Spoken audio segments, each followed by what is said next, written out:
All right, so let's serious. Let's try this then. So let me start this podcast by asking you one question.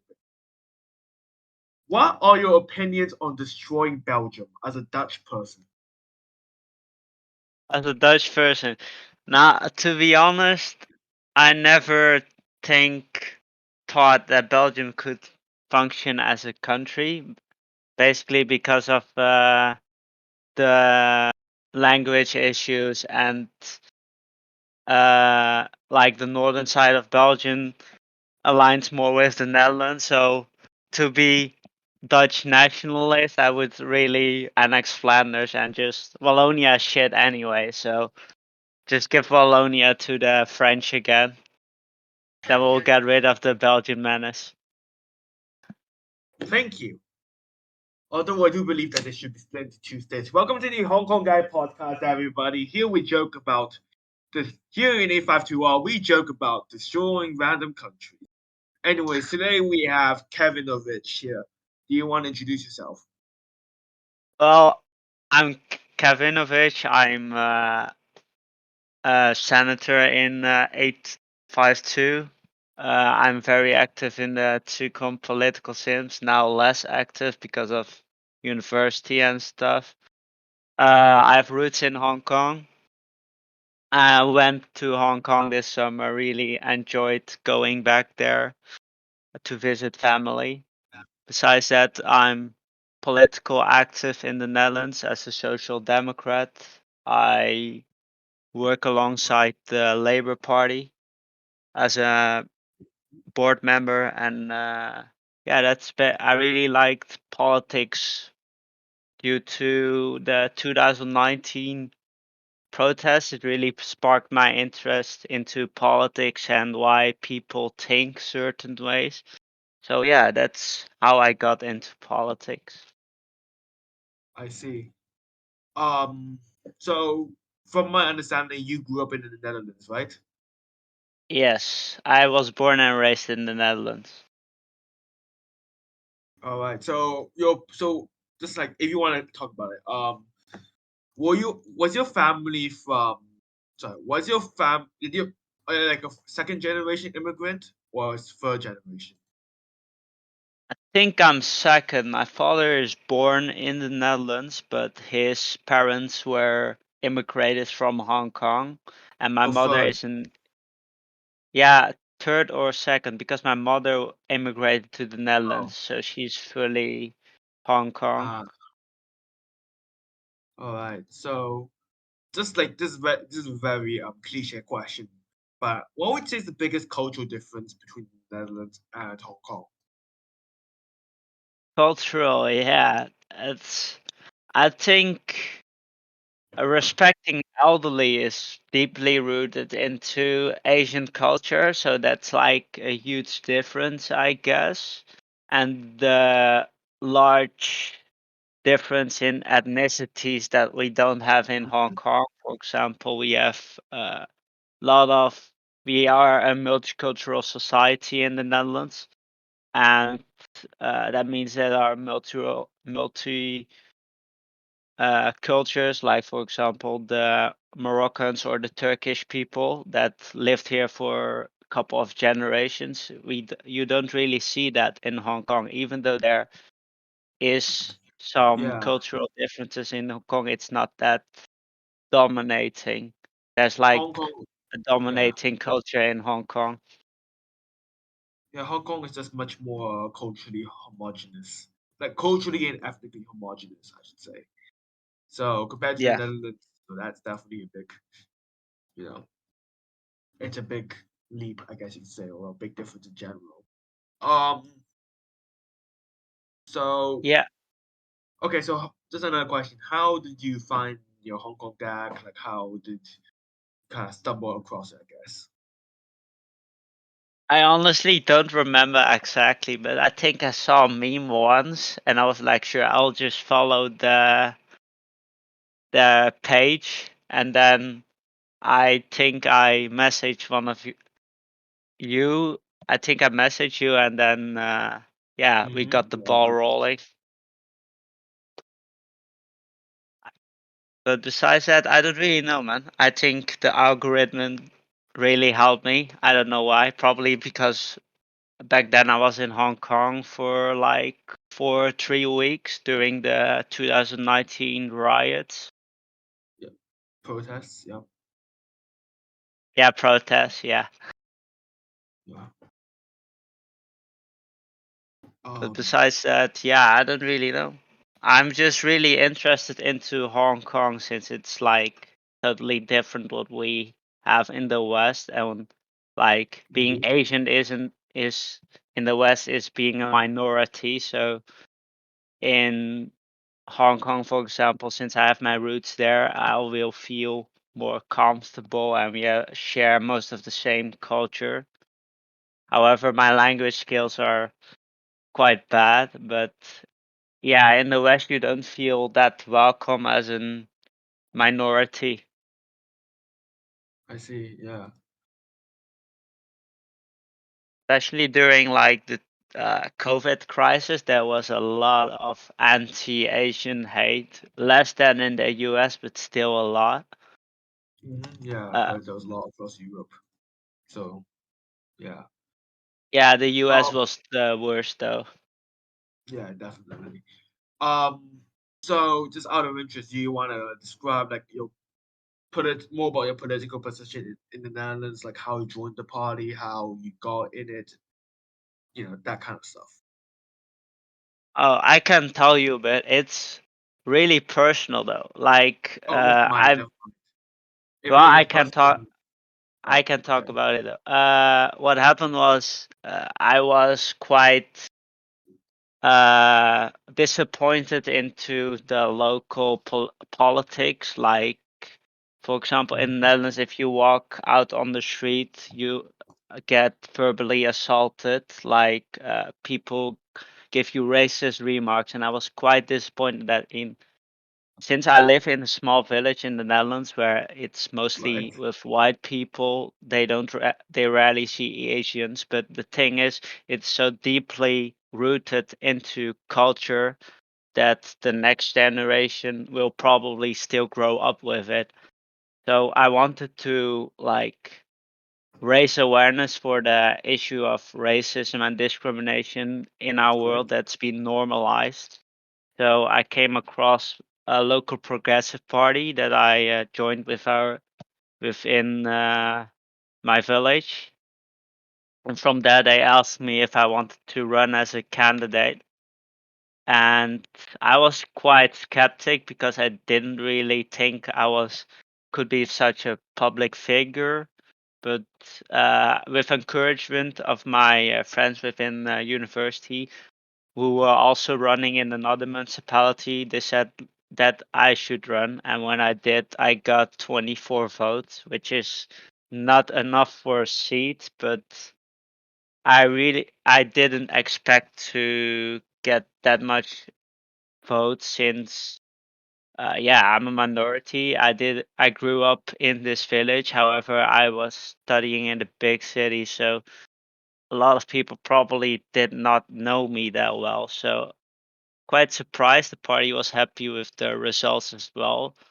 That's great to hear. So I helped trying to campaign still and raise issues about not only racism, but for example, national issues such as how healthcare and that kind of stuff. But I decided that being politically active on a local scale was not enough.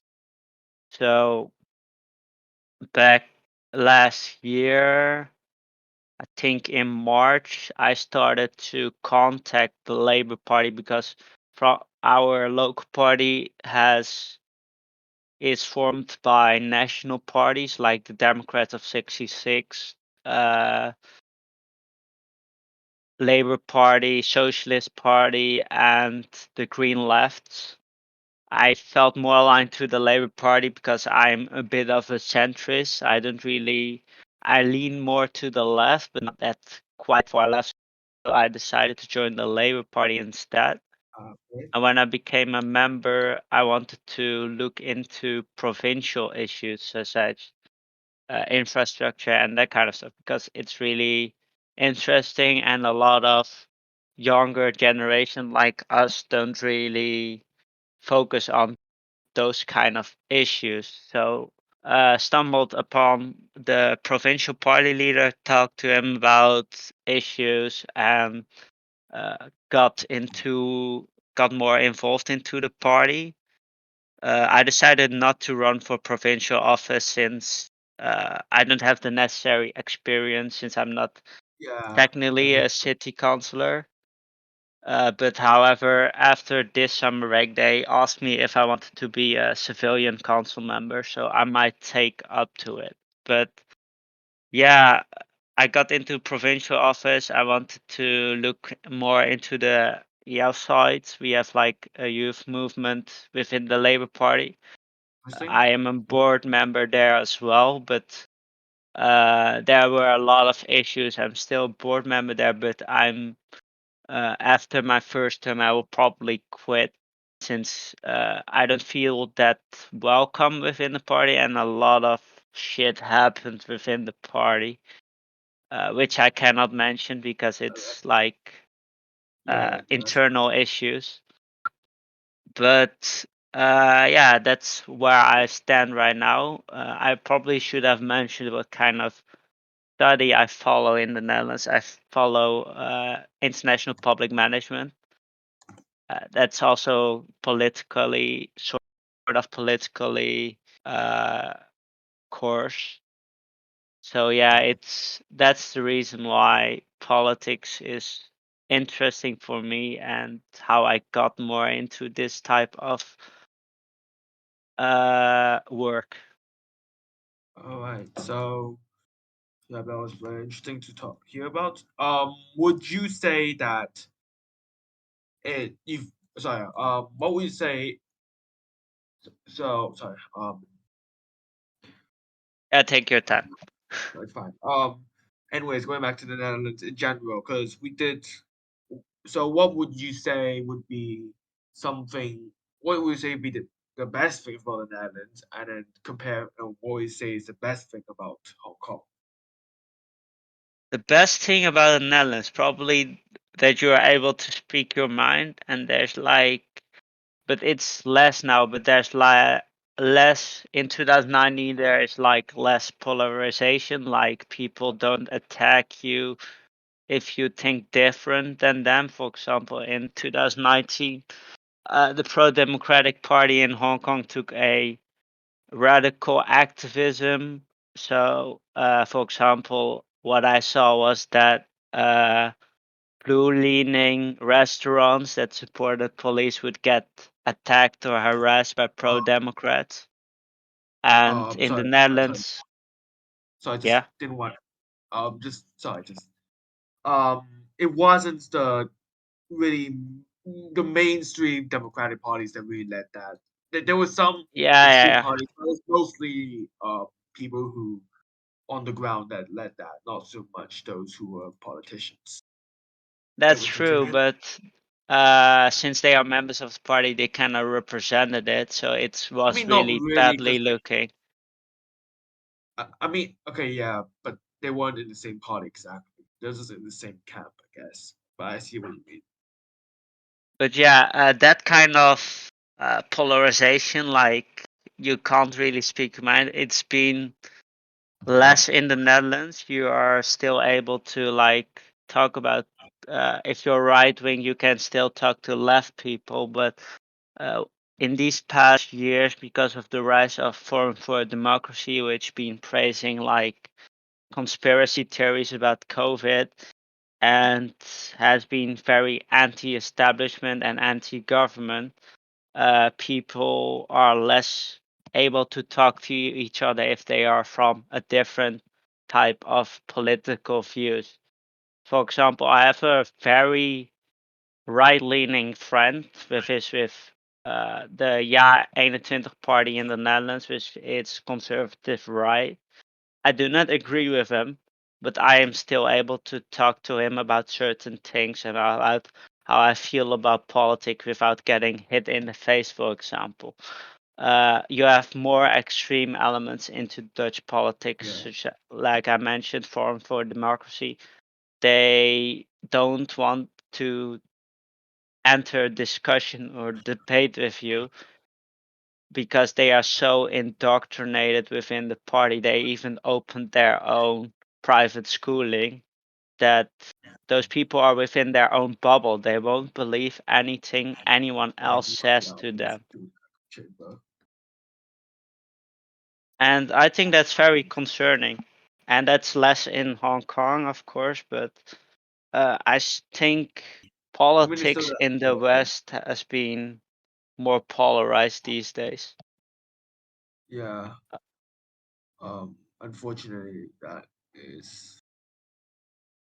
Yeah. It's just like it's definitely it's also an issue in Hong Kong with just polarization between like you know how I've complained about people being too extreme, like it's Yeah, gone yeah. past. Yeah, no, I fully agree with that. Yeah, But I yeah, spoke to some people that were I was okay with before COVID, but then when I came back, I noticed that they were really democratic, and even some of them decided not to go to to eat at McDonald's anymore because it was too blue for them. So I was like, yeah. I don't get the logic, but okay, I guess. I mean, it kind of like stemmed from like that yellow ribbon circle, which is like it's good thing in concept, but I think people have taken it to the extreme, like becoming a purist. Like it's no longer about what you actually respect the movement, but rather which businesses you support. Which I think it's just like obviously, of course, by all means, support yellow ribbon businesses, but at the same time, don't let it consume you. I guess like Yeah, don't obviously you should always try and support like smaller businesses. yeah, of course. But I mean, like, yeah, don't let your whole lifestyle uh, get Yeah, basically, don't let your eaten by entire it. Yeah. like Anyway, yeah. Do you have anything else to ask? Like, I've been curious about Hong Kong because of the crackdowns. A lot of people left, of course, but I have my own views on from that. So, yeah, but but I since don't really want to. Sorry. yeah, I understand it. I feel like Hong Kong's been a lot empty, but that should not surprise me. And Um. uh, do you think they will change their COVID stance since Hong Kong is Uh. much lenient than China, for example? Okay. So whatever the case, Hong Kong will always. It will always. I'll say this. It will always open up before the mainland. Like whenever Hong Kong decides to open up, it will 100% be before the mainland. Because and I think that and this is a rumor that I've heard. And again, take this with some salt with all rumors. But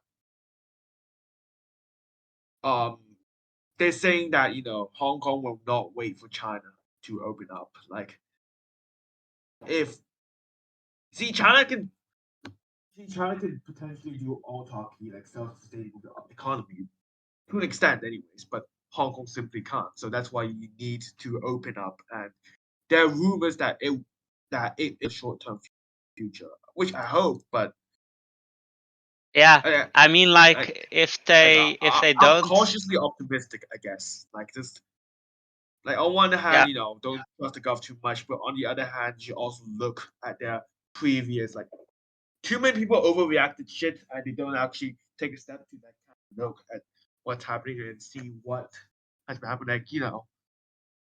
Like Hmm. like there's so many examples. Like technically, yeah, everyone's in danger of the national security law, but look at who's actually been arrested, who was fined, like what happened after they were fined. Like nobody looks at it. Not a lot. Sorry, not a lot of people look at the bigger picture. Is what I'm trying to say. Yeah, I think so as well. But I'm pretty sure if they go like full China But mode yeah, with lockdowns, it would not be beneficial for Hong Kong or the mainland because yeah, I'm pretty sure China still wants Hong Kong as it is, since it has that uh, how do I call it, special economic status within China, and they yeah. really want to keep their economy a bit running. So it would Yeah, be really stupid.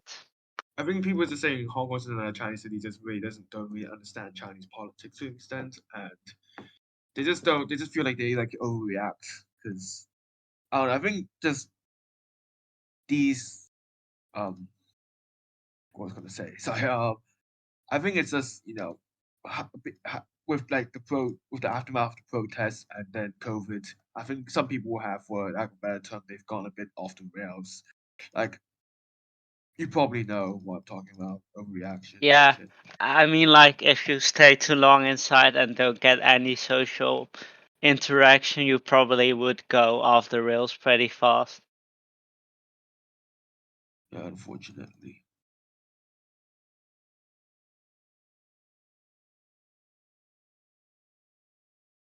I don't think it will. Yeah, Yeah, but that's basically my thoughts on like just overreaction and shit. If yeah, anyways, back to the Netherlands. So just a curious answer. What would you say is your favorite part of the Netherlands? Like your favorite city, your favorite province? What would that be? oh, yeah, I live in Brabant, which is the southern province in the Netherlands. I like the people, but the dominant racist culture, Oh don't really shit. like that. Yeah, the problem with like North Brabant, for example, is because of the small village, don't really have like any other Asians or like other cultures.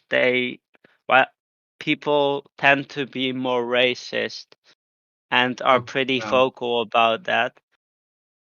that's not Uh, yeah, just that's of course not nice, but it's in the big cities, it's also the same sometimes. But if I must choose, I think The Hague is pretty okay. I really like going out, and you're in a big city, so there's a lot of clubs to go out. Uh, you are able to walk anywhere freely and just sit on near a cafe and drink some beers with a friend. It's pretty easy there, but still, living expenses are pretty high due to the oh war yeah, in because Ukraine. the city. Oh Besides that, yeah, housing is a big issue in the big city, but yeah, I think yeah, I would choose for The Hague because it's a big city and you're able to meet a lot of new people. yeah. It's like one of the four big cities in like the main big cities in the Netherlands. Isn't it? It's like Yeah, the metropolitan area called like the Randstad. I forgot what it's yeah, called. Randstad Ah, yeah, in the Randstad. yeah, Rotterdam, The Hague, and Amsterdam a bit. But the reason why I did not choose Amsterdam is because it's really tourist. There are a lot of tourists within Amsterdam. Most of the tourists go to Amsterdam anyway, so you don't really feel at home necessarily. Oh yeah.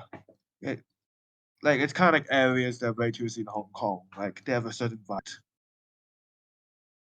Yeah, It seems indeed. actually one of the more touristy areas, and you definitely get that vibe that it's not exactly bad, but it's just very unique and it doesn't feel like the rest of Hong Kong. Yeah, exactly.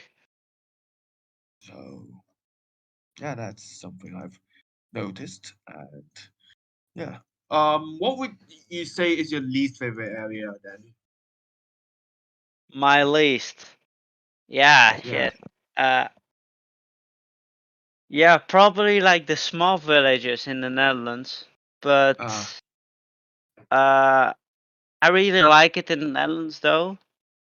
I don't really have like a hateful area, but like in the Netherlands, you have in the middle you have like a lake, a large lake area within the Netherlands, and there's a Hmm. province around there. It's called Flevoland. Oh yeah, that's Uh, like the big thing that you guys proclaimed. yeah, that's like the shittiest part of the Netherlands. What's so So bad about it though? infrastructure is like ugly as fuck, and Oh, uh, yeah, it's not really nicely looking, I would say. There is like an airport there, but like there's a reason why the extreme right party started their school there. So that's also a ah, major reason why I don't like that area. It's yeah, not I can really see that why. special.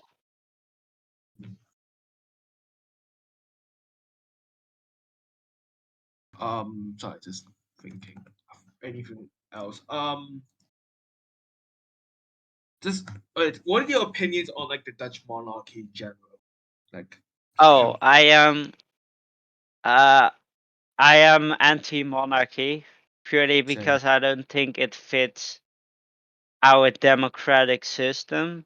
I yeah. think the king earns like 10 million euros a year for doing basically nothing representing the country, but I think a president can do that as well, and a president would probably have more power in that case.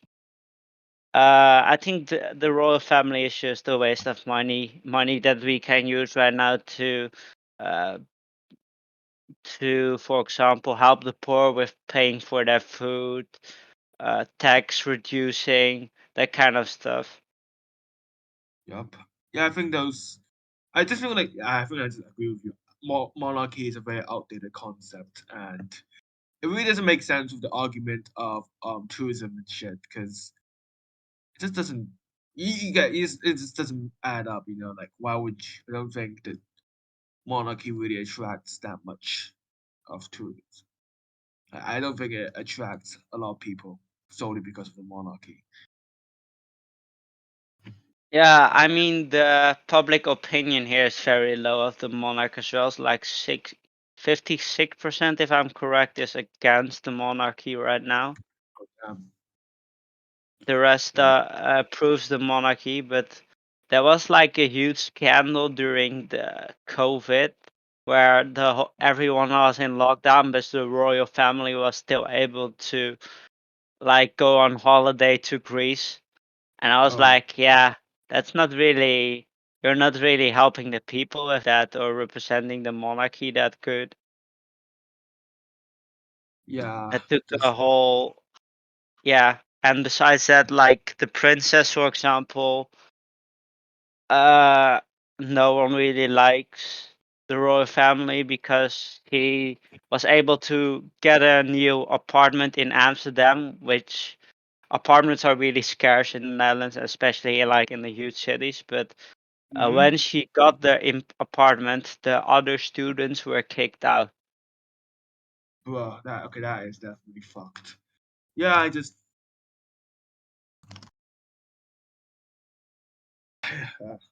like yeah. I think the Netherlands would definitely benefit from a republic. Like, didn't yeah? You guys had a republic kind of system in the past, right? Like distant, not really distant, but like centuries ago, a few centuries ago. Yeah, but the problem with that was that it was really authoritarian because power would Oh yeah, still lay into certain peoples. yeah, Like certain peoples would still have majority of the power. yeah. That's yep. All right. So do you have anything else to say? Because we're gonna wrap this up. Do you have anything else to say? Anything you want to plug? You know, Not really. I want to thank you for this interview though, no or problem. podcast. I really enjoyed it. Got to know you a bit better, I guess, and Yep. you got to know me a bit better, I guess. Mhm. But despite that, I really want to thank you for this. Maybe we can do it with more people next time, like a Yeah, huge maybe. discussion. Yeah, maybe getting a Uh, third or fourth person would be nice. yeah, probably. Yeah, Besides that, anyway, I wanted to thank you for this. no problem. All right. Thank you for listening, guys, and we'll see you next time.